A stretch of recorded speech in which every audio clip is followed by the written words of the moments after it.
Hi, welcome back to my channel, and if you're new, extra hi. Because how did you find me? That is amazing. So I'm an artist, this is my art channel, and I paint and I sew. Sometimes I cook food, I do DIYs, mostly with clay, and I do IKEA hacks. This video is a painting video where I just do something random to my apartment to make it a little bit more magical. We finally got blinds for our living room windows so no one can peek in it. It's amazing. It's been a couple of months now and no, I'm bored. Now they're kind of grayish color and fine, but just boring. They're not magical. So now I'm gonna paint on them. So as always, I turn to Pinterest because Pinterest is just exploding with ideas and commercial, but mostly ideas and memes. There's so much stuff on Pinterest and you can just get sucked into a rabbit hole like that, and I love it. Pinterest knows me a little bit too well, I think, because some time ago, me and husband, when we were watching a show we really love, Centaurworld. Look at this. This is insane. It's the greatest show. It's only 2 seasons, but it's amazing. One of the greatest shows ever. But now Pinterest is showing me pictures of Centaurworld, and I just love that. When I saw this photo again, I just knew I had to get her out of my computer and put her on our blinds. So this is Glendale. She is a kleptomaniac with a portal tummy, which means everything she steals goes into her portal tummy that has a weird dimension of space. She's also a motivational speaker, and she is the creator of Centaurworld's self-insert. Yeah, she voices one of her own characters. I think it's one of the reasons we love her so much. My favorite character is definitely Womawink because I identify so much with her. She's nice and cuddly and very protective over everyone, but Glendale is amazingly chaotic, and that is also something I identify with. And being an inspiration, even though she has flaws, it's just amazing. Nothing gets more human than that, and she's Centaur. First, I started with drawing it out on paper and then just putting the paper on top of the blinds just to see if I could live with that. For like 2 days, it just hung there and it was glorious and I loved it. And after a day and a half, I asked husband if he thought it was cool. Do you like it? Can I paint this on permanently? And he was like, yes, do it. Husband is on my side on almost every single project I have. And I do ask him every single time I want to change something about the apartment because we communicate. I don't just do whatever I want with the home we both live in. I ask him because I honestly want his opinion. Anyway, I am painting Glendale on our blinds because she is magical. She has a portal tummy and I love her. And that's the video. And I hope you stick around to see the end because I might have a surprise. I might not. You don't know unless you watch the ending. Don't skip to the ending because that's cheating. Anyway, here's me painting on my blinds and not taking my blinds off. I could have done that, but I didn't because chaos is in my head every day.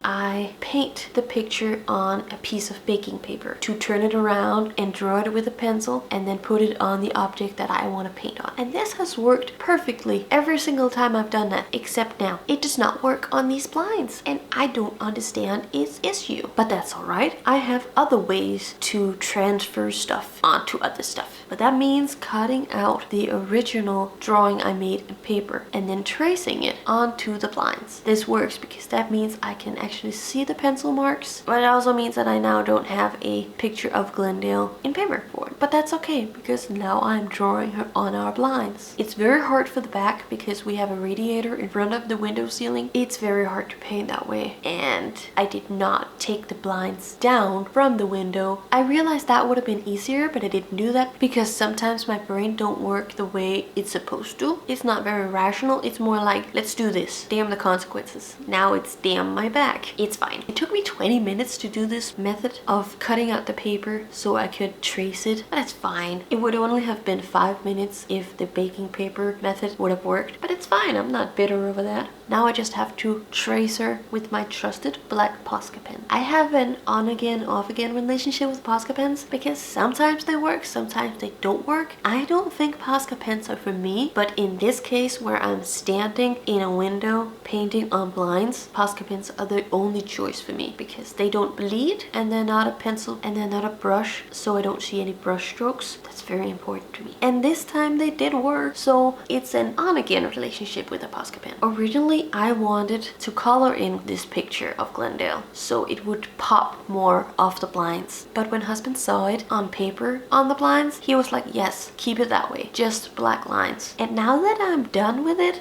he's kind of right. It's so cute and it's less work for me to just do the lines. And this is why I ask husband. It's so important to get a second opinion on your art, because I could have spent days on this project. This was an afternoon project. That is amazing. Now I can relax, sit back and watch a movie while enjoying having magical blinds. It's just okay. I mean, look at this. Look how cute it is. One of my favorite things is you can't see it from the other side. So when you look up onto our apartment, you can't see that I drew on the blinds. That is beautiful. It's just normal, regular, boring blinds. But on the inside, it's filled with magic. I'm gonna do something with the second blinds, but I don't know what yet. Maybe Wama Wink. Maybe horse. No one knows. Maybe just Chad. Maybe Stapleton. If you have no idea what I'm talking about, you should go watch that show. Centaurworld. Centaurworld. On Netflix. It's one of the greatest cartoons ever. When husband and I saw the first episode, we were just like, what is happening? What are we watching? It was a lot of that through the whole episode. And then they started singing and they started dancing. It is one of my favorite cartoon musicals of so dramatic and so much chaos and so much. I am sure they were high on something when they wrote this show. And if that is what you use drugs for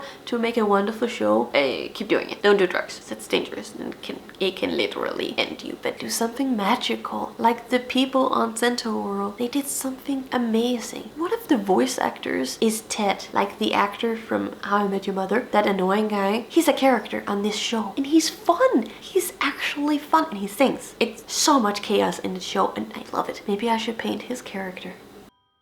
I just make my corner of the world a little bit more magic, and I think you should make something magical too, because we really need magic. Just tiny bits of magic is all we need, because this world is so chaotic. And if you're still here, thank you so much. I love that you stick this through, because I am a rambler and it's chaotic. I'm not apologizing, because it's just who I was meant to be. I am embracing chaos of me. My mind is so full of thoughts and ideas and it never stops. Just never stops. I have 4 songs on the brain right now. That's too many songs. Anyway, here, right here, I have a playlist for you. You should watch it because it's really good. This playlist, it's so random and so chaotic, and yeah, I love you. Bye.